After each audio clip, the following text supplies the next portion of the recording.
Today I'm going to walk you through the barbell squats. We're going to start from the ground, our foot positioning. Our heels are going to be shoulder width apart. We're going to slightly open up our stance. As we squat down, we want the knees to track over the toes. We do not want the knees collapsing in as we squat.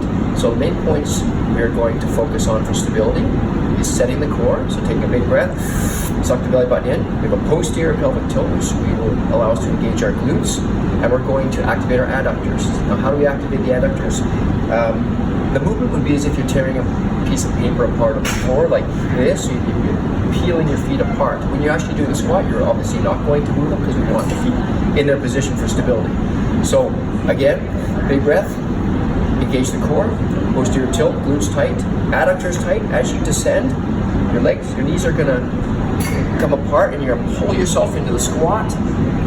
And then you're going to come up, posterior tilt to finish, squeeze the glutes. Common problems we have with the squat are inflexibilities, often in the ankles and the hamstrings, tight hamstrings. So if this is an issue for you, you do want to warm up those in the hamstrings loose. Try to work on getting them more range of motion over time, and as well as the ankles. What can happen, common mistakes, would be coming squatting down and the back starts to bubble. That's what you'll see with the tight hamstrings or ankle inflexibility. So we're going to use a medicine ball here as a depth target. I like this because often when people squat, they don't get a full depth squat. Now, if you have the range of motion flexibility to do so, then you do want to do so because you'll develop strength through a full range of motion, which is what we always want.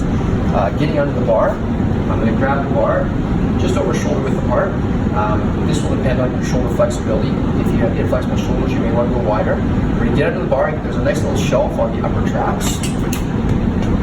We're going to find that shelf. We're going to step back.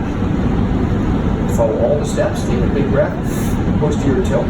Activate the adductors. And I'm going to keep my chest up. As I come down, my knees are going to track out. Touch down. Come up. Posterior tilt to finish. Big breath in.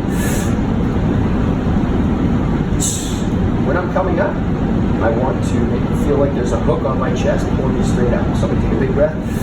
In. Exhale all the way down.